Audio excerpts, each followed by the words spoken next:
Doctor పాపకి heart లో whole ఉందని చెప్పారు మేడం. సర్జరీ చేయాలి లేకుంటే బతకదు అని చెప్పారు మేడం. రేపు సర్జరీ అనగా మేడం మా భర్త అమౌంట్ నాకు కూడా చెప్పకుండా అమౌంట్ తీసుకొని వెళ్ళిపోయాడు. ఇట్లా బెట్టింగ్ లో పెట్టాడు, అమౌంట్ మొత్తం బెట్టింగ్ లో పోగొట్టాడు. సర్జరీ అయిన తర్వాత ఒక్కసారన్నా బిడ్డను చూసాడా, చూడలేదా? లేదు లేదు సార్. చెడు బుద్ధి ఉండేటటువంటి వాళ్ళు కాదు, కానీ ఏంటంటే అత్యాస అనేటటువంటి టార్గెట్. అక్కడ ఏదో మంత్రజాలం ఉంటుంది, ఏదో మాయ జరుగుతుంది, మంత్రం మహిమ అవుతుంది, దెబ్బకట. ఆ 8 లక్షలు కూడా పెట్టింది మన కోసమే, మన ఫ్యూచర్ కోసమే. లక్ష్మి గ్యాంబ్లింగ్ బెట్టింగ్ చేసే వాళ్ళు అందరూ ఇదే అనుకుంటారు. సార్ ఎవరి గురించి సార్? నా బిడ్డ గురించే కదా. ఎవరి గురించి సార్? నా భార్య గురించే సార్ అంటారు. కానీ ఎప్పుడు కూడా అక్కడ గెలిచినటువంటి దాఖలాలు ఎక్కువ ఉండవు.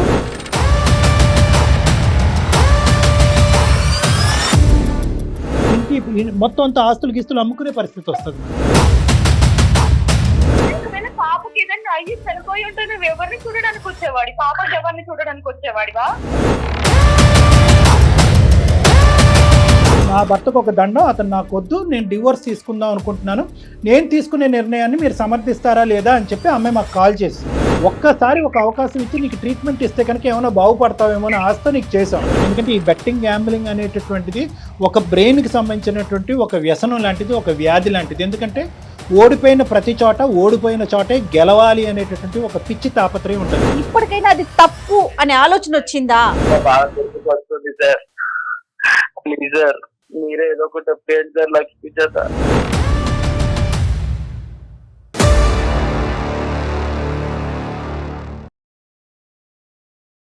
మెడినైన్ హాస్పిటల్స్ సమర్పించు అందమైన జీవితం కార్యక్రమానికి స్వాగతం.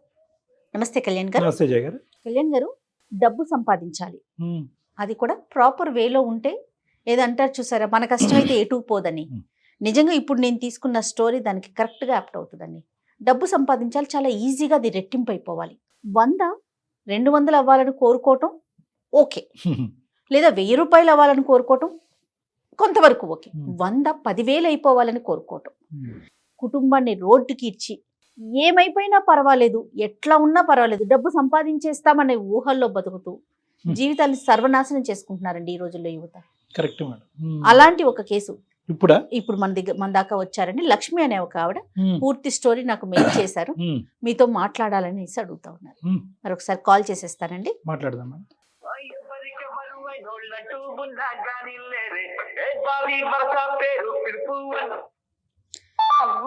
హలో లక్ష్మి గారండి? అవునండి, ఎవరు? నేను జయానండి, అందమైన జీవితం ప్రోగ్రామ్ నుంచి కాల్ చేస్తా ఉన్నాను. నమస్తే మేడం. నమస్తే మా. నమస్తే లక్ష్మి, నాతో పాటు డాక్టర్ కళ్యాణ్ గారు ఉన్నారు. ఓకే, నమస్తే సార్. ఒక్కసారి లక్ష్మి, అసలు ఏంటి మీరు అందమైన జీవితం ప్రోగ్రామ్కి ఎందుకు మెయిల్ చేయాల్సి వచ్చింది? మీ సమస్య ఏంటో క్లియర్గా మాట్లాడండి డాక్టర్ గారితో. Okay madam. ఓకే, ఒక్కసారి అక్కడ పెట్టండి. నమస్కారం లక్ష్మి గారు. నమస్తే సార్. ఏంటమ్మా చెప్పండి, ఎవరి గురించి మాట్లాడాలనుకున్నారు ఈరోజు? అది మా హస్బెండ్ గురించి సార్.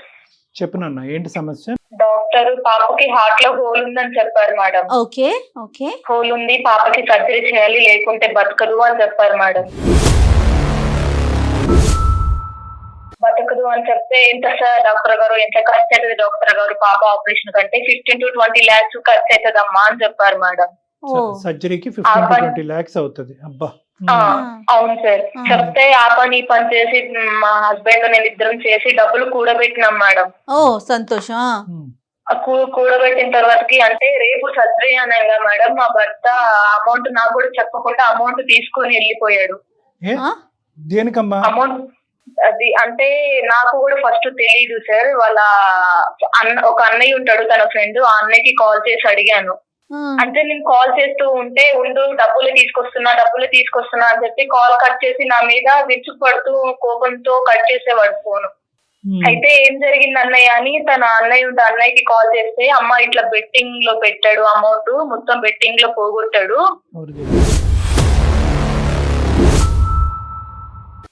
వేరే వాళ్ళ దగ్గర కూడా ఒక 10 lakhs అప్పు చేసి అవి కూడా పోగొట్టాడంట మేడం బెట్టింగ్ లో. అంటే అతనికి ముందు నుంచి ఉందమ్మా ఈ అలవాటు Betting ఇప్పుడైనా?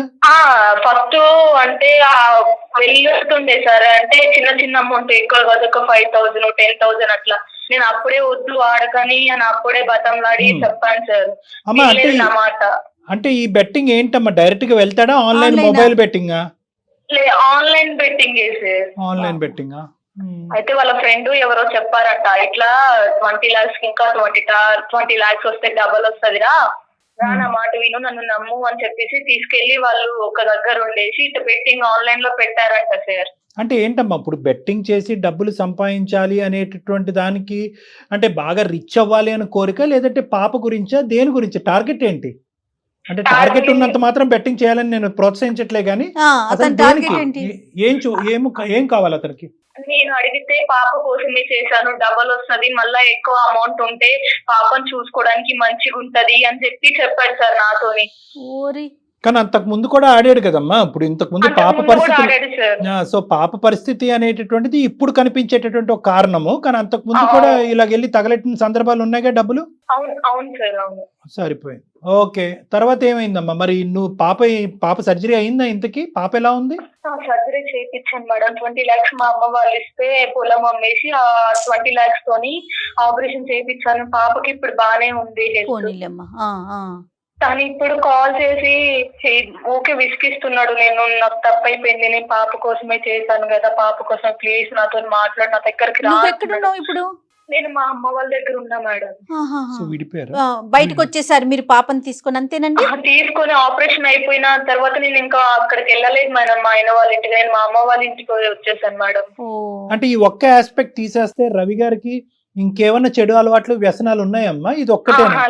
లేదు సార్, ఇది ఆన్లైన్ లో బెట్టింగ్ ఆడతారు. చాలా మంచిగా చూసుకునేవాడు సార్, చెడ్డోడేం అనట్లేదు. నేను మా పాపని నన్ను చాలా ప్రేమగా చూసుకునేవాడు. అది ప్రేమగా చూసుకుంటున్నాడు అనే దానికి ఏంటంటే ఆ 20 లక్షలు కూడబెట్టేంత వరకు ఇద్దరు చెరిసమానంగా కష్టపడ్డారు కదా మా, పస్తులుండి కింద మీద పడి.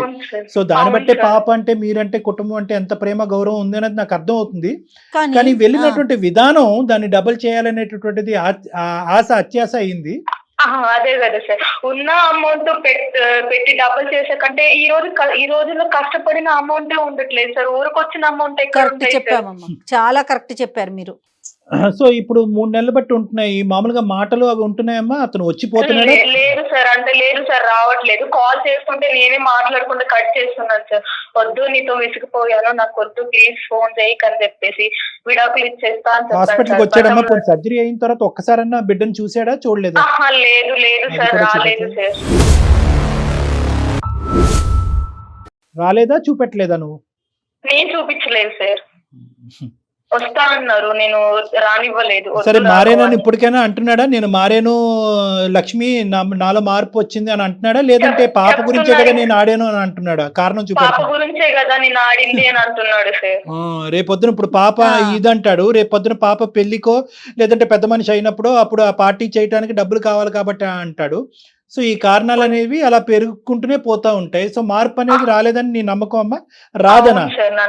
అవును, రాదు సార్ మార్పు, ఆ మనుషులు మార్పు రాదు సార్. నా పాప చావు బతుకుల్లో ఉంటే తను వెళ్ళి ఉన్న అమౌంట్ తో చూపించుకోవాలి కానీ సార్, ఉన్న అమౌంట్ తీసుకుపోయి పెట్టి ఇంకా డబ్బులు వస్తుందని ఆశపడి ఒకవేళ మా అమ్మ వాళ్ళ అమౌంట్ ఇవ్వకుంటే నా పాప పరిస్థితి ఏంటి? అంతే కదా లక్ష్మి. నా పాప నాకు దక్కేదా సార్? మా అమ్మ వాళ్ళు ఉండబట్టి సరిపోయింది, ఒకవేళ మా అమ్మ వాళ్ళు లేకపోతే నా పాప నాకు దక్కదు కదా సార్. తన అత్యాశ వల్ల ఉన్న డబ్బులు తీసుకుపోయి ఆటలో పెట్టేసి ఇప్పుడు నేను వస్తా అని ఫోన్ చేసి ఇప్పుడు కాళ్ళ ఎలా పడితే నేను ఎందుకు రానిస్తాను సార్? నాకు లేదు సార్, నా మనసు విరిగిపోయింది సార్. సరేనమ్మా, నీ మనసు విరిగిపోయింది, 3 నెలలు బట్టి మనిషిని దూరం పెట్టావు, ఫైనల్ గా ఎటుపోతుందమ్మా మీ జీవితం? అంటే విడాకులు తీసుకోవాలని ఉద్దేశమా ఏంటి నీది? విడాకులు తీసుకుంటాను సార్, నేను తనతో ఉండను. ఇప్పుడే తను చూడలేదు సార్, రేపటి రోజు నాకే ఏదైనా అవుతుంది, నా పాపకి మళ్ళా హెల్త్ బాగుండదు, అప్పుడు చూసడం ఏంటి సార్? నాకు నమ్మకం. వాళ్ళు ఏమంటున్నారు లక్ష్మి? అమ్మ వాళ్ళు నీ ఇష్టం అమ్మా అని చెప్తున్నారు మేడం. అంటే ఇంక వాళ్ళు కూడా ఏం చెప్పలేదు. ఇప్పుడు ఏంటంటే ఇటువంటి పరిస్థితుల్లో జయ గారు, ఇప్పుడు ఏంటంటే మనిషి చరిత్ర చూసుకుంటే మంచి వ్యక్తి పెళ్ళం పిల్లల గురించి కూడా అతను బాధ్యతాయుతంగా వివరించాడు. అవును, ఇటు వచ్చి concern ఉంది. ఏంటంటే ఎక్సెప్ట్ ఫర్ దిస్ వ్యసనం, అవును. దీన్ని వ్యసనం, వ్యసనమే. Betting and gambling is a వ్యసనం that does not have direct treatment. అంటే దీనికి ఇదిగో ఈ టాబ్లెట్ వేసుకో రేపటి నుంచి ఈ వ్యసనం నుంచి బయటపడతావు అనేది లేదు. తాగుడికి సిగరెట్కి ఇతరత్ర మత్తు పదార్థాలు కొన్ని వేల మందిని నేను ట్రీట్ చేశాను. కానీ ఈ బెట్టింగ్ గ్యాంబ్లింగ్లో ఉండేటటువంటి చిన్న లొసుకు, ఎందుకంటే ఆ అమ్మాయి పేరెంట్స్ కూడా ఇంత జరిగిన తర్వాత కూడా నీ జీవితం నువ్వు ఆలోచించుకో ఎందుకు అంటున్నారంటే వీళ్ళు మంచి వాళ్ళు, వీళ్ళు చెడు బుద్ధి ఉండేటటువంటి వాళ్ళు కాదు. కానీ ఏంటంటే అత్యాస అనేటటువంటి టార్గెట్, అక్కడ ఏదో మంత్రజాలం ఉంటుంది, ఏదో మాయ జరుగుతుంది, మంత్రం మయం అవుతుంది, దెబ్బకటా అనే విధంగా నేను రిచ్ అయిపోవచ్చు, ఒక మెట్టు నుంచి 15వ మెట్టు వరకు ఎక్కేయచ్చు అనేటటువంటి ఆశ అక్కడ ప్రధానంగా ఇక్కడ అతని యొక్క ఇదయింది. ఈ రోజు మొత్తం కుటుంబాన్ని బిడ్డ నుంచే దూరం అదే చేసింది. చెప్తున్నాను ఇప్పుడు కదా. అతని మనోవేదన ఎలా ఉండుంటది చెప్పండి. మరి సర్జరీ చేసినప్పుడే బిడ్డ కనిపించినటువంటి పరిస్థితి అంటే నువ్వు ఇప్పుడు కూడా అలా అమ్మాయి చెప్పే దాంట్లో కూడా వ్యాలిడ్ పాయింట్ కదా కళ్యాణ్ గారు. ఇప్పుడు అమ్మాయి పేరెంట్స్ లేరు అనుకుందాం, ఇప్పుడు అప్పుడు ఏంటి పరిస్థితి? రేపు రోజున ఇది రిపీట్ కాదు అనడానికి ఎట్లా గ్యారంటీ ఇవ్వగలుగుతామా మనం? అతను ఎక్కడైనా అతనిలో ఈ 25 లక్షలు పోయినాయి, 25 లక్షలు ఎంతో పోయినాయి అనే బాధ కనిపించిందమ్మా నీకు? అంటే అడపదడప నువ్వు మాట్లాడినప్పుడు అలా ఏం లేదు సార్. ఎలా అంటే నేను పాప కోసం ఎగ్గట ఆడింది, ఎక్కువ వస్తే ఇంకా అమౌంట్ డబ్బులు వస్తే పాపని మంచిగా చూసుకోవచ్చు అని చెప్పి ఆడానని చెప్తున్నారు. కానీ తప్పైపోయింది, నన్ను క్షమించు, ఒక్కసారికి నేను మళ్ళా ఎప్పుడు జీవితంలో చేయనన్న మాట రావట్లేదు. పాప అది. కోసమే ఆడానన్న మాటనే మాట్లాడుతున్నారు సార్.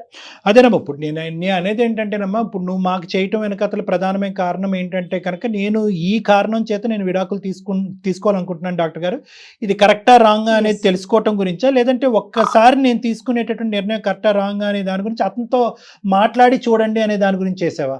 అంటే కరెక్టా రాంగ్ గా ఒకసారి అంటే అతని గురించి ఏం కాదు సార్, మిమ్మల్ని అడుగుదామని కాల్ చేశాను. నాకైతే తను మీద నమ్మకం లేదు డాక్టర్ గారు. తను నాతో ఉంటాడు, మమ్మల్ని మంచిగా చూసుకుంటాడు, మళ్ళా బెట్టింగ్ కి వెళ్ళకుండా ఉంటాడు అని చెప్పేసి నమ్మకం అయితే నాకు లేదు అతని మీద. అమ్మ ఒకటమ్మా, నేను ఇందాక కూడా మొదలు పెట్టినప్పుడు ఏంటంటే దీన్ని ఒక జబ్బు కింద వివరించాలి. ఆబ్వియస్లీ నువ్వు ఒక ప్రశ్న ఎదురుదాడిగా నాకు ఒక ప్రశ్న అడిగితే కనుక నేనేం సమాధానం చెప్పలేకపోవచ్చు. డాక్టర్ గారు మీరు ఇన్ని సలహా సూచనలు ఎప్పుడు ఇస్తున్నారు అంటే కనుక నా బిడ్డ నా చేతుల్లో ఈ రోజు ఉంది కాబట్టి మీరు ఇస్తున్నారు. ఒకప్పుడు నా బిడ్డ నాకు దక్కకపోయి ఉంటే కనుక ఇంకేమై ఉండేదని అడగచ్చు. కానీ ఈ రోజు నేను అనేది ఏంటంటే నీ బిడ్డ నీ చేతుల్లోనే ఉంది. అతను కాస్త డబ్బులు తీసుకెళ్ళి ఒక వ్యసనానికి బానిసయ్యి దాంట్లోంచి డబ్బులన్నీ కూడా సర్వనాశనం చేశాడు. కానీ ఇక్కడ ఎంతైనా కూడా అతనిలో కూడా ఒక ఒక ఒక సరైనటువంటి తండ్రి అంటే అతను కూడా ఎందుకు వెళ్ళాడు? ఏదో తాగుడుకో లేదంటే ఇంకో సిగరెట్టో లేదంటే ఇంకో వ్యసనాలకో పోలేదు. ఆ డబ్బులు సంపాదించి వచ్చేటటువంటి డబ్బుల ద్వారా బిడ్డకి సర్జరీ చేయాలన్నది అంటే ఏంటంటే ఆలోచన కరెక్టే, విధానం కరెక్ట్ కాదు, హృదయం మంచిదే. నీ మాతృమూర్తిగా నువ్వెలా ఉన్నాయో ఒక పితృడు స్థానంలో అతను ఉండేటటువంటిది. ఇక్కడ ఏదో న్యాయం చేయాలి అని అనుకున్నావు, బిడ్డను కాపాడాలనుకున్నావు. పగలనక రాత్రనక పస్తులుంటూ కింద మీద పడుతూ నలుగుతూ ఈ విధంగా ఉండి ఒక రూపాయి సంపాదించుకోవటం ఏంటి, ఒకే దెబ్బతో ఇలా సంపాదించేద్దాం అనేటటువంటి ఆలోచన అతని మైండ్లో తన స్నేహితులు కానీ ఇంకోళ్ళు కానీ గట్టిగా నాటుంటారు. ఫైనల్గా అతను ఏమనుకున్నాడంటే గ్యాంబ్లింగ్ బెట్టింగ్ చేసే వాళ్ళు అందరూ ఇదే అనుకుంటారు, సార్ ఎవరి గురించి సార్, నా బిడ్డ గురించే కదా, ఎవరి గురించి సార్, నా భార్య గురించే సార్ అంటారు. కానీ ఎప్పుడు కూడా అక్కడ గెలిచినటువంటి దాఖలాలు ఎక్కువ ఉండవు. ఇంకాస్త ఏంటంటే ఒక 100 రెట్లు అప్పులు పాలయ్యి ఇల్లు గొల్లయ్యి మొత్తం అంతా ఆస్తులు గీస్తులు అమ్ముకునే పరిస్థితి వస్తుంది మరి. సో ఇక్కడ కూడా అదే పరిస్థితి. కానీ నేనేమంటున్నానంటేనమ్మా, ఇప్పటికీ అతను ఒప్పుకోవట్లేదు అనేది ఒక నిజమైతే కనుక, ఎందుకు అంటే కనుక అతను చేసేటటువంటి కారణం ఇక్కడ బలంగా చూపెడుతున్నారు, నా బిడ్డ గురించే కదా అని చెప్పి. ఇది ఒక వ్యసనం. ఇది ఎంత కాదనుకున్నా కూడా వ్యక్తిత్వపరమైనటువంటి లోపం కాదు, ఇది ఒక వ్యసనం, ఇది ఒక వ్యాధి. దానికి సంబంధించినటువంటి ట్రీట్మెంట్ ఇస్తే కనుక మిగతా ఏ అంశాన్ని నువ్వు ఇక్కడ పరిగణలోకి తీసుకున్నా కూడా అన్ని అంశాల్లో కూడా మా ఆయన కరెక్టేనండి చాలా రెస్పాన్సిబుల్ అని అంటున్నాం.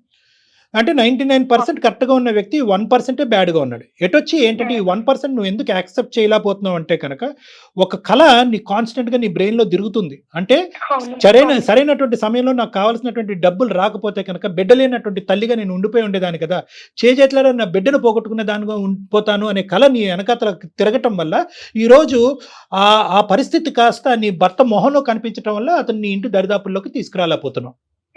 అంతే కదమ్మా.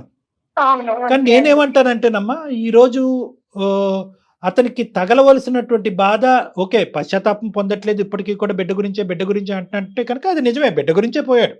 ఆ డబ్బులు తీసుకెళ్ళి ఒకప్పుడు గెలిచుంటే కనుక ఆ డబ్బులతో మీ కష్టం బిడ్డ కష్టం పైకి ఎత్తేద్దాం అనేటటువంటి ఉద్దేశంతో వెళ్ళాడు కాబట్టి అతను అనేటటువంటి మాటలో ఎటువంటి అవాస్తవం లేదు.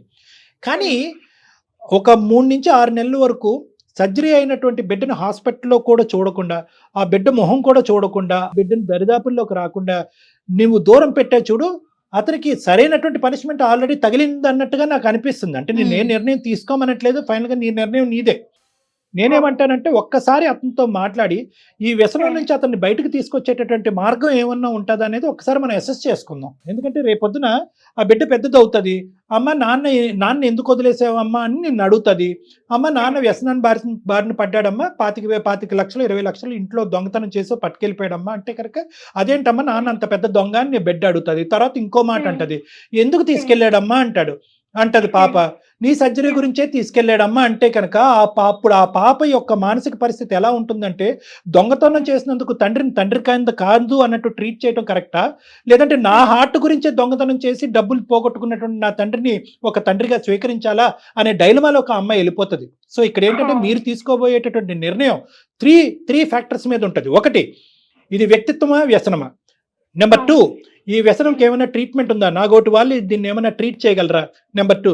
నెంబర్ 3, ఒకప్పుడు ఈ కారణం చేత నేను భర్తను దూరం చేసుకుంటే నేను తీసుకునేటటువంటి నిర్ణయాన్ని మా తల్లిదండ్రులు హర్షించొచ్చేమో కానీ పెరిగి పెద్ద అయినటువంటి నా బిడ్డ హర్షిస్తుందా, యాక్సెప్ట్ చేస్తుందా అనేటటువంటి 3 ఫ్యాక్టర్స్ బట్టి నువ్వు డైవర్స్ ఇవ్వాలా వద్దా లేదా అనేది నువ్వు నిర్ణయం తీసుకోవాలమ్మా. అయితే డాక్టర్ గారు ఏమంటున్నారు, ఒక్కసారి మాట్లాడదాం అనేది డాక్టర్ గారు ఆలోచన, అంతేనా కళ్యాణ్? అంతే మేడం. ఏమంటారమ్మా లక్ష్మి? నాకైతే నమ్మకం లేదు మేడం తను మారుతాడు అని. రేపటి రోజున మళ్ళీ తను వెళ్ళడానికి గ్యారంటీ ఏముంది మేడం? ఇప్పటి వరకు ఏంటంటే నువ్వు ఒక బయట ప్రయత్నం అనేది చేయలేదు. అంటే ఏంటంటే ఇదేదో ఒక అలవాటు, ఒక వ్యక్తిత్వంలో ఉన్న లోపం కిందే భావించే కానీ ఇది ఒక వ్యసనం అనేటటువంటి ఒక జబ్బు. దీనికి సరైనటువంటి సమయంలో సరైనటువంటి వ్యక్తుల ద్వారా కౌన్సిలింగ్ ట్రీట్మెంట్ ఇస్తే కనుక బహుశా ఈ వ్యాధి అతనిలోంచి తొలగిపోయి ఒక మంచి మనిషి అవుతాడనే ఆలోచన నీకు రాలే. సో ఇప్పటి వరకు నువ్వు ఎన్నిసార్లు క్షమించడం అనేది ఒక వేరే విషయం. ఇప్పుడు మా యొక్క సపోర్ట్ తీసుకుంటూ అతన్ని ఇంకో యాంగిల్లో మనం ట్రీట్ చేసి నీ ముందు నిలబెట్టడం అనేది వేరే విషయం అమ్మా. నాకైతే నమ్మకం లేదు సార్, మీరు చెప్తున్నారు కాబట్టి ఒకసారి ప్రయత్నిస్తాను సార్. సరే అమ్మా, సరే అమ్మా. ఒకసారి కాల్ చేయండి, మేము లేము అన్నట్లుగానే ఒకసారి మాట్లాడండి, తర్వాత డాక్టర్ గారు నేను ఉన్నానన్న విషయం చెప్పండి. ఓకే లక్ష్మి? సరేనండి. హలో హలో లక్ష్మి, నువ్వు పాప కోసం తిని తినక రోజు పనికి వెళ్ళి బాగుంది ఉండక 20 లక్షలు కూడా పెడితే నువ్వు 20 లక్షలు తీసుకుపోయి బెట్టింగ్ లో పెట్టేసినావు. నా పాపకు ఆపరేషన్ అయితే కనీసం నువ్వు ఆ రోజు ఆపరేషన్ అయిన రోజు కూడా రాలేదు. ఆ 20 లక్షలు కూడా పెట్టింది మన కోసమే, మన ఫ్యూచర్ కోసమే లక్ష్మి. ఆ ఎక్కువ డబ్బులు వస్తాయి సంపాదిద్దామనే కదా. నాకు మీ తప్ప ఇంకెవరు ఉన్నారు? మీ ఇద్దరిని చూసుకోవడానికే కదా నేను. నువ్వు కష్టపడి సంపాదించేది ఉండే, నువ్వు బెట్టింగ్ లో పెడితే డబ్బులు వస్తాయని నువ్వు ఎట్లా నమ్మి పాప జీవితాన్ని పనంగా పెట్టి నువ్వు 20 లక్షలు తీసుకుని బెట్టింగ్ పెట్టి ఆడతావు రవి నువ్వు? అంటే ఆ టైంలో తోచలేదు. ఏం తోచలేదు రవి నీకు? పాప ప్రాణం కంటే నీకు బెట్టింగే ఎక్కువైందా రవి నీకు? ఆ బెట్టింగ్ అయితే డబ్బులు వస్తే మనం హ్యాపీగా ఉంటామనే లక్ష్మి. ఏం హ్యాపీ రవి? మనం కష్టపడి ఒక్క పూట తిన్నా గానీ హ్యాపీగానే ఉంటాం రవి. పాప కోసం కదా రవి ఇన్ని రోజులు 2 సంవత్సరాలు కష్టపడి డబ్బులు కూడా పెట్టింది. ఒక్క నిమిషంలోనే నువ్వు 20 లక్షలు పోగొట్టినావు రవి. ఎన్ని సంవత్సరాల నుండి కష్టపడిన డబ్బులన్నీ. అది తప్పైంది లక్ష్మి. అలా నీకు ఆడేటప్పుడు కూడా పాప గుర్తుకు రాలేదా రవి? ఇది నా పాప కోసం దాచిపెట్టిన మనీ ఆపరేషన్ కోసం, నేను చెయ్యపోతే నా పాప నాకు దక్కుతుందో లేదు అన్న నీకు ఒక్కసారి కూడా ఆలోచన రాలేదా రవి? పాప కోసం, నీ కోసం, నా కోసం అని మాట్లాడుతున్నావు రవి నువ్వు. ఒకవేళ పాపకి ఏదైనా అయ్యి చనిపోయి ఉంటే నువ్వు ఎవరిని చూడడానికి వచ్చేవాడి? పాప ఎవరిని చూడడానికి వచ్చేవాడివా? నీకు నాకెవరిని చూడడానికి వచ్చేవాడివా? అది కాదు నాన్న, నాకు అర్థమవుతుంది నువ్వు అన్నదంతా కరెక్టే. కాకపోతే నేను ఏం చేసినా నీ గురించి పాప కోసమే కదరా. ఆ రోజు కూడా నేను తీసుకెళ్ళింది డబ్బులు పాపని బతికించుకుందామని, పాప లైఫ్ బాగా చేద్దామనే కదా తీసుకెళ్ళాను రా. నేను కావాలని ఏం తప్పు చేయలేదురా. ఆ రోజు ఆ డబ్బులు పోయిన తర్వాత నాకు వస్తే నువ్వేమంటావో అని చెప్పి భయంతో నా మొహం చూపించలేకపోయినా అవ్వా. భయంతో ముఖం చూపలేకపోయినట్టున్నావు. 20 లక్షలు తీసుకుపోయినావు, అవి ఆన్లైన్ లో బెట్టింగ్ లో పెట్టేసినావు. మళ్ళీ వేరే వాళ్ళ దగ్గర 10 lakhs చేసినావు, అవి ఆన్లైన్ లో పెట్టేసినావు. అవి పెట్టకుండా ఆ 10 lakhs తీసుకొని నా దగ్గరకు వచ్చి ఇట్లా ఆడాను, ఇట్లా పోయినాయి లక్ష్మి సారీ అని చెప్పేసి Extra 10 ఆ 10 lakhs lakhs ఇచ్చినా కానీ దీని కాకుండా ఇంకోటి అది కాదురా, అది తీసుకెళ్ళాను. ఫస్ట్ ఒక 10,000 పెట్టగానే ఒక 50,000 వచ్చేసాయి. అలానే కకృతికి పోయి మొత్తం పెట్టేశారు లక్ష్మి. రవి అరే నాకు కావాలిరా. రవి రవి నా పేరు డాక్టర్ కళ్యాణ్ చక్రవర్తి. నేను సుమన్ టీవీ అందమైన జీవితం దగ్గర నుంచి మాట్లాడుతున్నాను, నేను ప్రోగ్రామ్ నుంచి మాట్లాడుతున్నాను. నాతో పాటు మన హోస్ట్ జయ గారు కూడా ఉన్నారు. అయితే ఏంటంటే ఇప్పుడు ఈ రోజు మీ భార్య గారు, నేను జీవితానికి సంబంధించినటువంటి ఒక పెద్ద నిర్ణయం తీసుకోబోతున్నానండి. పదే పదే అవకాశాలు ఇచ్చినటువంటి నా భర్త పదే పదే తప్పులు చేస్తున్నాడు. ఈ రోజు నా పాప ప్రాణాలు పోయే పరిస్థితి వరకు వచ్చింది కాబట్టి నేను ఈ నిర్ణయం తప్ప ఇంకో నిర్ణయం తీసుకోవడానికి రెడీగా లేను. నా భర్తకు ఒక దండం, అతను నాకు వద్దు, నేను డివోర్స్ తీసుకుందాం అనుకుంటున్నాను. నేను తీసుకునే నిర్ణయాన్ని మీరు సమర్థిస్తారా లేదా అని చెప్పి అమ్మాయి మాకు కాల్ చేసింది. మాకు కావాలని ఏ తప్పు చేయలేదు సార్. తను ఏదైనా నా పాప నా ఫ్యామిలీ అంతా హ్యాపీగా ఉంటదని నేను వెళ్ళి బెట్టింగ్ ఆడాను సార్. అది ఒక వ్యసనంలో తయారైపోయింది సార్. కానీ నాకు నా పాప నా భార్య కావాలి సార్. అంటే నాన్న చూడు, నేను ఇందాక కూడా ఈ కార్యక్రమం మొదలైనటువంటి మొదట్లో నేను ఒకటే చెప్పాను, ఆన్లైన్ బెట్టింగ్ గ్యాంబ్లింగ్ ఆడేటటువంటి వాళ్ళ యొక్క మనసు అందరిది కూడా వాళ్ళు ఏదంటే దుర్మార్గులో దుష్టులో లేదంటే మూర్ఖత్వంతో ఉండేటటువంటి వాళ్ళు కాదు, బాగా తెలివైనటువంటి వాళ్ళు, జీవితంలో విలువలు తెలిసినటువంటి వాళ్ళు, బాధ్యతాయుతంగా ఉండేటటువంటి వాళ్ళే ఏదో ఒక తెలియనటువంటి ఒక బలహీనమైనటువంటి క్షణంలో తొందరగా పైకి ఎదుగుదాం అనేటటువంటి ఆలోచనతో ఈ రోజువారీ కష్టం వద్దు, ఇందులోంచి ఈ గండం నుంచి ఇప్పుడు ఒక్క దెబ్బతో గట్టెక్కేస్తే కనుక జీవితాంతం దినదిన గండం నూరేళ్ళ ఆయుష్ అన్నట్టు ఉండదు కదా అని చెప్పి దిగినటువంటి వాళ్ళే. అంటే 10 రూపాయలు వస్తే కనుక సంబరపడిపోతారు, పక్కన పోయేటటువంటి 100 రూపాయల గురించి ఆలోచించరు. 10 రూపాయలు వచ్చింది కదా, 100 రూపాయలు లాగే 100 రూపాయలు పోతే పోయింది, 10 లక్ష రూపాయలు అవుతుంది అని చెప్పి అనేటటువంటి ఉద్దేశంతో వాళ్ళ యొక్క అదృష్టాన్ని పదే పదే పరీక్షించుకుంటారు. అక్కడికి వెళ్ళి పదే పదే ఆన్లైన్ యాప్ల్లో కానీ అప్పులు లోన్ యాప్స్ లో మేడం భయంకరమైన లోన్ యాప్స్ తీసుకుంటే ఇతనికి రెడీమేడ్ గా డబ్బులు కనిపించినాయి కాబట్టి 1,00,000, 2 లక్షలు, ఏకంగా 15-20 లక్షలు ఇంట్లో తీసుకుని వెళ్ళిపోయాడు. తీసుకుని వెళ్ళటం కాదు, దొంగతనం అంటారు అది. నేను వెళ్ళేవాని కాదు సార్. ఎప్పుడు ఫోన్ యాడ్స్ అవి ఇవి చూస్తూనే ఉన్నాను. వాళ్ళు వెంటనే వాళ్ళు లక్షాధికారులు కోటీశ్వర్లు అయిపోతున్నారు. అప్పుడే నాకు అనిపించింది సార్, మనకి డబ్బుతో ఉంటే సరిపోదు, కొంచెం ఇంకా మనకు కావాలని చెప్పేసి ఆ ఆలోచన తోటి నేను డబ్బులు పెట్టాను సార్ ఆన్లైన్ లో. ఒక రకమైన జూదం కదా, పిల్ల ప్రాణాలని నువ్వు నిజంగానే పనంగా పెట్టి ఆడటం కాదు, ఇది ఏదన్నా అయినట్లయితే. ఇది ఏంటంటే ప్రామిసుల మీద వాగ్దానాల మీద నడిచేటటువంటిది కాదు. ఎందుకంటే ఆ అమ్మాయి కూడా చెప్పింది 1కి 100 సార్లు అందరి మీద, బ్రతుకున్న మనుషులు ప్రజానికం అందరి మీద నువ్వు ఒట్లేసావంట, ప్రామిసులు చేసావంట.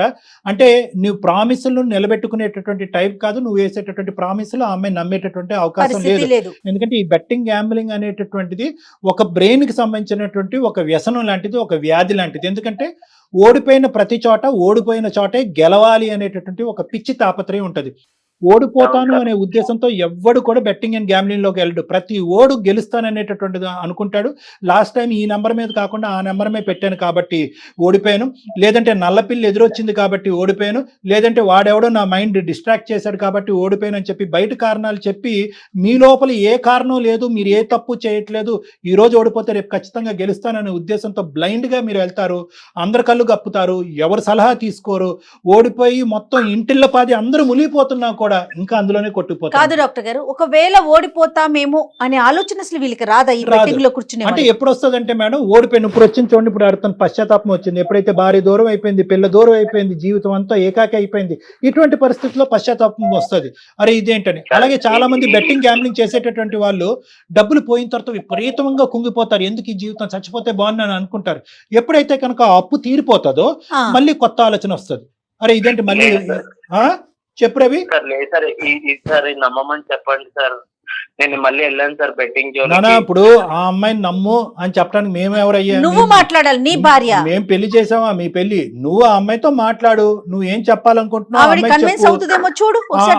కన్విన్స్ అవుతుందో లేదో చూడు. ఫస్ట్ నువ్వు చెప్పవలసింది ఏంటంటే కనుక పిల్ల గురించే చేశాను కదా, నీ గురించే చేశాను కదా, ఇటువంటి మాటలు ఆపేసాయి. నీకు ఒక వ్యసనం ఉంది, ఆ వ్యసనం బారిన నువ్వు పడ్డావు, అదొక జబ్బు, ఈ జబ్బు నుంచి నన్ను విముక్తి పొందించండి అని అడుక్కుంటే వాళ్ళ వేళ పడుతూ ఆ అమ్మాయి ఏదైనా ఆలోచించాను. ఎప్పటికీ కూడా నువ్వు చేసినటువంటి పనిని నువ్వు సమర్థించుకుంటూ నువ్వు ఎలా ప్రామిసులు అడుగుతావు? మారిపోతానని నేను చాలా సార్లు చెప్పాను సార్, నమ్మకం లేదంటుంది సార్. నీ ఇందాకటి నుంచి నేను జయ గారు చెప్పేది ఏంటి అంటే కనుక పిల్లని బతికించుకోవాలి, తొందరగా ఆపరేషన్ చేయాలి, డబ్బులు సంపాదించాలన్న ఆలోచన కరెక్టే, కానీ వెళ్ళినటువంటి దారి తప్పు. వెళ్ళినటువంటి దారి ఏంటంటే అత్యాశకు పోయావు, ఇప్పుడు దురాశ దుఃఖమునికి చేయటం అన్నట్టుగా ఇప్పుడు అందరు ఇంటిల్లపాది కుటుంబం విచ్ఛిన్నం అయిపోతుంది. ఒక్కసారి ఒక అవకాశం ఇచ్చి నీకు ట్రీట్మెంట్ ఇస్తే కనుక ఏమైనా బాగుపడతావేమో అని ఆశతో నీకు చేసావు. అయితే ఏంటంటే నువ్వేంటంటే మహానుభావుడివి, ఆ కారణం చేత ఆడానండి, ఈ కారణం చేత ఆడానండి, నేను దేవుణ్ణి అంటున్నావు. నువ్వు ఒక సంవత్సరం తర్వాత మళ్ళీ ఆడవని నమ్మకం ఎలా ఉంటది లక్ష్మికి? కానీ నేను ఆడాను సార్, అది నా ఫ్రెండ్ కి నేను చెప్తే ఇందులో పెడితే డబ్బులు ఎక్కువ వస్తాయని చెప్పి. సరే మాకు చెప్పడం కాదు, నువ్వు లక్ష్మితో మాట్లాడండి ఒకసారి. నువ్వు లక్ష్మితో మాట్లాడయ్యా. ఇది ఒక్కసారి నమ్మ ప్లీజ్, ఇంకోసారి ఫోన్ నేను ఆ బెట్టింగ్ ఏం ఆడను. ఎన్నిసార్లు చెప్తారా వీళ్ళ నా మీద వచ్చేసిన పాప మీద వచ్చేసిన. ఇప్పుడు సార్ వాళ్ళ ముందే చెప్పాను కదా, ఇంకోసారి నేను చేస్తే నువ్వు సార్ వాళ్ళ ముందే నన్ను నిలబెట్టి ప్లీజ్, నాకు పాప గుర్తుకొస్తుంది. నువ్వు ఫోన్ చేస్తే నువ్వు ఫోన్ ఎత్తావు, ఇక్కడ చేస్తే పాప పరిస్థితి బాగాలేదు, ఒక్కదాన్ని ఏం చేయాలో అర్థం కాక నాలోనే చచ్చిపోయి పాపకి ఏమవుతుందో ఇక్కడ నువ్వు చూస్తే నువ్వు రావు, ఫోన్ చేస్తే ఫోన్ కట్ చేస్తావు. డబ్బులని పోయిన తర్వాత మొహం చూడలేకపోయాను. అలా ఎందుకు అనుకుంటావు నువ్వు? నాకు వచ్చినట్టు కనీసం డబ్బులున్నా ఓకే, వదిలిపెట్టు, కనీసం వచ్చినావు పాప చూడడానికి. నాకు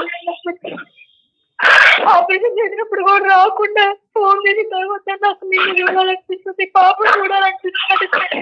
నిన్ను ఎట్లా నమ్మి మీరు రానియాలి నా దగ్గరికి? తప్పైంది లక్ష్మి, చాలా తప్పు. నాకు నమ్మకం లేదు నీ మీద. నాకు పాప బాగా గుర్తుకొస్తుంది సార్, ప్లీజ్ సార్ మీరే ఏదో ఒకటి చెప్పేయండి సార్ లక్ష్మి చేత. లక్ష్మి, చెప్పండి. నేను ఈ కేసు డైరెక్ట్ గా టేకప్ చేస్తాను నాన్న, ఒక్క నిమిషం నా మాట విను. కొంతమంది అయితే గంట కొడితే వారానికి ఒకసారి గోవా వెళ్ళి అక్కడ కెసినోలు షిప్పుల్లో ఆడుతూ ఉంటారు ఒక బ్యాచ్. ఇక్కడ ఇంట్లో చూస్తే అడుగు తింటా ఉంటారు, అక్కడ ఎక్కడో అప్పు తీసుకుని వెళ్ళి కెసినోలు అక్కడెక్కడో ఆడుతూ ఉంటారు. ఇలాంటి బ్యాచ్లన్నీ మన దగ్గరకు వస్తూ ఉంటాయి. నీలాంటి ఆడపిల్లలు ఎంతో మంది వెళ్ళి కన్నీరు మున్నీరు అయ్యి ఇక్కడ ఏడుస్తూ ఉంటారు నా దగ్గర. నీది కూడా ఒక ప్రత్యేకమైనటువంటి కేసుగా నేను టేకప్ చేస్తాను. ఈ వ్యసనం నుంచి అతను 110% నేను బయటకు వేస్తాను కౌన్సిలింగ్ ట్రీట్మెంట్ ద్వారా. ఈ ఒక్కసారికి నమ్మి అతనికి అవకాశం ఇవ్వమ్మా. నీ గురించి నా గురించి జయ మేడం గురించి కాదు, నీ బిడ్డ గురించి, బిడ్డకి తండ్రి కావాలి కాబట్టి. ఇప్పటి వరకు మేము మాట్లాడే ప్రతి కేసుకు సంబంధించి డాక్టర్ గారు ప్రయత్నిద్దాము అంటారు, కానీ ఫస్ట్ టైం చెప్తున్నారు 100% నేనున్నాను అనేసి. ఒక్కసారి నువ్వు డాక్టర్ గారి మీద ఉన్న నమ్మకంతో, సుమన్ టీవీ మీద ఉన్న ఒక గౌరవంతో ఒక్కసారి ఆలోచించు తల్లి. ఆ పిల్ల భవిష్యత్తు కోసం రేపొద్దున. నాకైతే ఇక్కడ కూడా నమ్మకం కలగట్లేదు సార్. కరెక్టే, నువ్వు అనుకోవటం తప్పు కాదు. నేను ఛాన్స్ ఇస్తాను సార్. ఎందుకంటే ఈ లోపల కూడా రవి గురించి ఒక పాప కావాలి, నువ్వు కావాలరా ప్లీజ్ లక్ష్మి. అంటే అతని పరిస్థితి కూడా ఒకసారి ఆలోచించమ్మా. సర్జరీ అయిన దగ్గర నుంచి ఒక్కసారి కూడా పాప చూడలేదు. అతనికి కావాల్సినటువంటి భయంకరమైన పనిష్మెంట్ ఆల్రెడీ అనుభవిస్తున్నాడు. అతను భయంకరమైన పనిష్మెంట్ అనుభవిస్తున్నాడు. అవునవును కరెక్ట్. లక్ష్మి నేను తప్పు చేశాను, నేను ఒప్పుకుంటున్నానే, ప్లీజ్ తను రానివే పాప దగ్గరికి. బాబు రాగాని ఇంకేమైనా అప్పులు ఉన్నాయా? అది చెప్పు ముందు. ఇంకేమైనా నువ్వు రావటమే కాకుండా అప్పుల బ్యాగేజ్ కూడా ఏమైనా తీసుకొస్తావా? బయట ఒక 10 లక్షలు అప్ప ఇది ఒకటి చేశాను సార్, అది నేను ఎలా అయినా తీర్చుకుంటాను సార్. లక్ష్మి నా పక్కన ఉంటే చాలు సార్. పక్కన ఉంటే మళ్ళీ బెట్టింగ్ ఆడుతావు? లేదు సార్, ఇప్పుడు వెళ్ళాను సార్ నేను బెట్టింగ్ కి. నాకు నా పాపని చూడాలని ఉంది సార్, ప్లీజ్ సార్ మీరే ఎలా చెప్పండి సార్. డైరెక్ట్ గా చూడకుండా మాట్లాడలే. సరే ఒక పని చేద్దాం రవి, నేనేమంటున్నానంటే నాకు కూడా ఇటువంటి కారణం చేత కుటుంబాన్ని విడగొట్టడం అనేది నాకు కూడా ఇష్టం లేదు. ఓకే, ఎందుకంటే కనుక ఇంతకంటే భయంకరమైనటువంటి పరిస్థితిలో ఉన్నటువంటి వాళ్ళని కూడా ఒక కౌన్సిలింగ్ ట్రీట్మెంట్ ద్వారా గాడిలో పెట్టినటువంటి అనుభవం నాకు ఉంది కాబట్టి నీ సైడ్ కూడా నాకు నమ్మకం పోలేదు. ఎందుకంటే ప్రధానంగా రెండు, ఎందుకంటే యూజువల్ గా మేడం ఈ బెట్టింగ్ గ్యాంబ్లింగ్ ఉండేటటువంటి వాళ్ళకి ఇతరత్ర వ్యసనాలు కూడా ఉంటాయి, అంటే తాగుడు కానీ. ఇతనికి ఏంటంటే అవి లేవు అని అంది కాబట్టి అది ఒక పాజిటివ్ పాయింట్. రెండోది ఏంటంటే ఇతనికి తగలవలసిన దెబ్బ ఆల్రెడీ తగిలింది. బిడ్డ బతుకుతుందా చనిపోతుందా, సర్జరీ ఎక్కడో అవుతుంది, ఆపరేషన్ ముందు బిడ్డను చూడలేదు, ఆపరేషన్ తర్వాత బిడ్డను చూడలేదు, ఆపరేషన్ అయిన 3 నెలల తర్వాత బిడ్డను చూడలేదు. ఇదే కళ బహుశా జీవితాంతం ఉంటే కనుక అతని పరిస్థితి ఏంటి అనేటటువంటి అతనికి ఇప్పుడు బాగా చురకు అంటుకుంది. సో అది ఒకటి. రెండోది. మూడోది ఏంటంటే కనుక చాలా ముఖ్యమైనటువంటి అంశము, స్టార్టింగ్ లో బిడ్డ గురించి అనేటటువంటి అన్న ఈ వ్యక్తి ఈ రోజు ఇది ఒక వ్యసనం సార్, నాకు ట్రీట్మెంట్ ఇవ్వండి, నేను మీ దగ్గరికి వస్తాను, భార్య పిల్లలు. సో ఈ 3 కారణాలు ఉన్నాయి కాబట్టి లక్ష్మి బహుశా ఇతను మారటానికి చాలా అవకాశాలు ఉన్నాయి అనేటటువంటిది ఒక నమ్మకం. ఇది ఒక ఆఖరి అవకాశం. నేను కౌన్సిలింగ్ ట్రీట్మెంట్ ఇచ్చిన తర్వాత ఇప్పుడు చేసినటువంటి దాంట్లో 0.1% తప్పు చేసినా కూడా నువ్వు ఇప్పుడు మా కాల్ కలపక ముందు తీసుకున్నటువంటి నిర్ణయాన్ని మేమందరం మూకుమ్మడిగా అందరూ సమర్థిస్తాం, మేమందరం నీ వెన్నంటూ ఉంటాం. కానీ ఒక్క అవకాశం ఇవ్వు లక్ష్మి పాపం అతనికి. సార్ నేను హాస్పిటల్ కి ఎందుకు రాలేదంటే సార్ ఆ టైంకి నా దగ్గర డబ్బులన్నీ పోయినాయి సార్, నా మొహన్ నా భార్యకి చూపించలేకపోయాను సార్, అందుకే రాలేదు సార్. ఇప్పటికైనా పశ్చాత్తాపడుతున్నారా? మీరు పిల్ల కోసం చేశాను, భార్య కోసం చేశాను, అప్పులు తీర్చడం కోసం చేశాను కాదు, ఇప్పటికైనా అది తప్పు అనే ఆలోచన వచ్చిందా? నన్ను క్షమించమని అడుగుతున్నాను మేడం. నీకు కాదమ్మా రవి, మీకు మీరు చేసిన పని తప్పు అనే ఆలోచన వచ్చిందా? అదే అడుగుతున్నాను నేను డాక్టర్ గారు. తప్పే మేడం, అది ఒకటే చెప్తాను, లక్షాధికారిని అయిపోతాను. అందరూ ఒక గొర్రెల బంధులాగా అందరూ ఒక గొర్రె వెనకతలో ఒక గొర్రె మీరు వెళ్తా ఉంటారు. ఇది చాలా కామన్. ఎందుకంటే ఒక సింపుల్ ఎగ్జాంపుల్, నన్ను 25 years బట్టి నేను ఈ ప్రొఫెషన్ లో ఉన్నాను మేడం. ఒక్కడు కూడా నేను ఇది ఆడి బాగుపడ్డాను అనేది నేను వినలేదు, చూడలేదు మేడం. కానీ ప్రతి వాడు గెలిచినట్టుగానే, ఎందుకంటే వాళ్ళు ఏంటంటే వీళ్ళకి వ్యాలీ అని ఒకటి ఉంటుంది, అంటే ఒక పర్స్ ఉంటుంది అనమాట. వాడు ఏం చేస్తా ఉంటాడంటే ఆ బెట్టింగ్ వాడు 1000 రూపాయలు వేయటం, 10,000 వేయటం, 15,000 ఆశ చూపిస్తాడు. వీళ్ళు ఏంటంటే ఎంత వచ్చిందిరా అంటే 15,000 వస్తుంది. ఆ 15,000 ఇటు జోబులోని లేదు, చెక్కులో లేవు, బ్యాంకులో లేవు, ఒక పాకెట్ లో ఉంటాయి. అది చూసి వీళ్ళు సంబరపడతా ఉంటారు. ఆ 15,000 వచ్చేసినాయి అని అనుకుంటా ఉంటారు. కాదు, ఆ 15,000 వీళ్ళు కాదు, వీళ్ళు ఏం చేస్తారంటే ఆ 15,000 తీసుకెళ్లి పెడతారు, 15 లక్షలు పోతుంది. సో ఇదంతా కూడా ఏంటంటే జిమ్మిక్ మేడం. వాడు గవర్నమెంట్ కూడా నాకు అనిపిస్తోందండి, గవర్నమెంట్ కూడా కొంచెం యాక్షన్ తీసుకొని ఇలాంటి ఆన్లైన్ బెట్టింగ్స్ మీద ఏదైనా కఠినంగా చర్యలు తీసుకుంటే బాగుండండి. ఎన్ని జీవితాలు నాశనం అయిపోతా ఉన్నాయండి. ఒకటి మేడం, అదొకటి మీరు చెప్పింది. రెండోది ఏంటంటే కనుక రవిలాగా నేనెందుకు చేయట్లేదు, మీరెందుకు చేయట్లేదు చెప్తున్నాను నేను. ఎందుకంటే కష్టాన్ని నమ్ముకుని బతికేవాడు ఎప్పుడు షార్ట్ కట్లు 100% అండి. ఇది ఒకటి. రెండోది. మూడోది ఏంటంటే కనుక సింపుల్ లాజిక్. రవి లాంటి ఎవరైతే బెట్టింగ్ గ్యాంబ్లింగ్ ఆడి అదే జీవితం అదే అనుకుని సర్వనాశనం అయిపోయి కుటుంబాలు మొత్తం అంతా కూడా నట్టేట్టు మునిగిపోతున్నారో వాళ్ళందరికీ నేను ఒకటే అంట, ఆ బెట్టింగ్ గ్యాంబ్లింగ్ వెబ్సైట్ పెట్టుకున్నవాడు మిమ్మల్ని బాగు చేద్దామని అడిగి పెట్టుకున్నాడా, వాడు బాగుపడదామని ఉన్నాడు. మీకే లక్షలు ఇస్తే కనుక వాడు పిల్లలకి వాడేం పెట్టుకుంటాడు. కాబట్టి దయచేసి ఏంటంటే ఇది ఒక భయంకరమైనటువంటి చేప కింద నీటిలాగా పెరిగిపోతున్నటువంటి ఒక తప్పుడు దోవలో గవర్నమెంట్ కూడా అరికట్టలేనటువంటి ఒక భయంకరమైనటువంటి ఒక వ్యాపారం. ఇందులో ఏంటంటే సామాన్య ప్రజలు మునిగిపోతూ ఉంటారు. డబ్బులు ఉన్నవాడు ఎలాగన్నా బతుకుతాడు, కానీ సామాన్య ప్రజలు మునిగిపోతారు. మా మాట విను, ఒక్కసారి మా మీద నమ్మకంతో ఒక్కసారి నువ్వు అవకాశం ఇవ్వు. మీదైతే నాకు నమ్మకం లేదు. అది కూడా డాక్టర్ గారి దగ్గరికి వెళ్ళిన తర్వాతకే నేను ఏదైనా అప్పుడు డిసిషన్ తీసుకుంటా. అప్పుడు దాకా నేను ఎలాంటి డిసిషన్ తీసుకోను. నిన్నైతే నమ్మను నేను. నా మీద వదిలేసే లక్ష్మి, నేను చెప్తున్నాను కదా, నాకెంతో నమ్మకం ఉంటే కనుక నేను ఈ ప్రామిస్ మీకు చెయ్యను కదా. నేను ప్రామిస్ చేస్తున్నాను అంటే కనుక ఖచ్చితంగా నేను మార్చేటటువంటి ప్రయత్నం చేస్తాను. వర్స్ట్ కమ్ సినారియో మనిషి ఎలాగే ఉంటే కనుక నువ్వు తీసుకోవాల్సిన నిర్ణయం నువ్వు అప్పుడు కూడా తీసుకోవచ్చు. రవి వింటున్నావా? చాలా చాలా సీరియస్ గా చెప్తున్నాము. డాక్టర్ గారు కూడా ఎప్పుడు ఇంత భరోసా ఇవ్వరు. కేవలం ఆ పాపని దృష్టిలో పెట్టుకొని మాత్రమే డాక్టర్ గారు ఈ డెసిషన్ కి వచ్చారు. నువ్వు చాలా జాగ్రత్తగా ఉండాలి ఇక్కడ నుంచి. రైట్, ఇద్దరు కలిసి ఒకసారి రండి అమ్మా.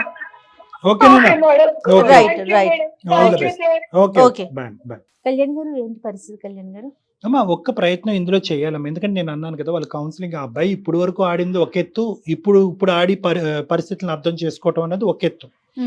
ఇప్పుడు ఏంటంటే ఇంకోసారి ఆడితే కనుక పిల్లలు మొత్తం కుటుంబమే లేకుండా పోతుంది అనేది అతను గట్టిగా అర్థమైంది. కాబట్టి ఈ మార్పు పెర్మనెంట్ అని నేను అనుకుంటున్నాను. దాంతో పాటు మన సహాయ సహకారాలు. కానీ కళ్యాణ్ గారు, ఈ బెట్టింగ్ యాప్స్ కూడా చాలా మందిని, యువతని ముఖ్యంగా చాలా అట్రాక్ట్ చేసే విధంగా కనిపిస్తూ ఉంటాయండి. మనం ఒక్కసారి ఫోన్ ఆన్ చేస్తే రీల్స్లో కానీ వీటిలో చూస్తే ఒక్కొక్కటి నేను ఇంత సంపాదించేసాను అంత సంపాదించేసానని, కానీ ఆ విజువల్స్ చూస్తే అంటే అట్రాక్ట్ చేసే విధంగానే కనిపిస్తా ఉన్నాయి కదా. అది కూడా పాపం ఇల్లు అంటే దాని వైపు వెళ్ళటానికి అవకాశం ఉంటుందంటారా? ఉంటుంది మేడం. వాళ్ళు ఏంటంటే ప్రత్యేకంగా ఆ విజువల్స్ ఏంటంటే ఇలాంటి వాళ్ళని క్యాచ్ చేయడం గురించి ఆ విజువల్స్ అనేవి అట్రాక్టివ్గా ప్రిపేర్ చేస్తారు. అంటే డబ్బులు అనేటటువంటిది మీరు 10 నోట్లు పెట్టుకుని చేతిలో తిరుగుతుంటే మా దగ్గర చూడండి 1000 నోట్లు ఉన్నాయన్నది చూపెడతారు. కానీ ఆ కింద నుండి డిస్క్రిప్షన్ కూడా వాళ్ళు దయచేసి గమనించాలి. ఎందుకంటే వాళ్ళు క్లియర్ కట్గా ఇది ఒక వ్యసనం కింద మారేదానికి అవకాశం ఉంటుంది. ఆలోచించి రెస్పాన్సిబుల్గా ఆడటం ఇంపార్టెంట్ అని అంటారు. అవి చిన్న చిన్న అక్షరాలతో చిన్న చిన్న ఉంటాయి. అక్షరాల్లో మైక్రోస్కోప్ ఇలా భూతద్దంలో చూసినా కనబడదు. కానీ కాబట్టి ఏంటంటే ఎవరు విశ్లేషణ శక్తి వాళ్ళ పరిస్థితులు బట్టి ఆలోచించి చేయవలసిన అవసరం ఉంది. ఎందుకంటే ఈ యాప్లు కానీ ఈ వెబ్సైట్లు కానీ వాళ్ళు బతకటం గురించి క్రియేట్ చేసినవే కానీ మీరు బ్రతకటం గురించి మీ కుటుంబాన్ని పోషించడం గురించి కాదు. మీరు బాధ్యతాయుతంగా వ్యవహరించవలసినటువంటి అవసరం ఉంది. ఎందుకంటే ఈరోజు గెలుస్తాను అనుకునేటటువంటిది ప్రధానమైనటువంటి ఓవర్ కాన్ఫిడెన్స్. అవునండి. ఆ ఓవర్ కాన్ఫిడెన్స్ అనేది తగ్గించుకుని ఎప్పుడు కూడా కృషితో నాస్తి దుర్భిక్షం అనేటటువంటిది, అంటే మీరు కృషి అనేటటువంటిది పెట్టండి, ప్రతిరోజు కష్టపడండి. సంపాదనకి జీవితానికి షార్ట్ కట్లు అంటే ఉండవు అంతే అనేది ప్రధానంగా ఈ బెట్టింగ్ గ్యాంబ్లింగ్ బారిన పడినటువంటి ఆలోచన ఉండే వాళ్ళు అర్థం చేసుకోవాల్సిన అవసరం. రైట్ కళ్యాణ్ గారు, నమస్తే. నమస్తే.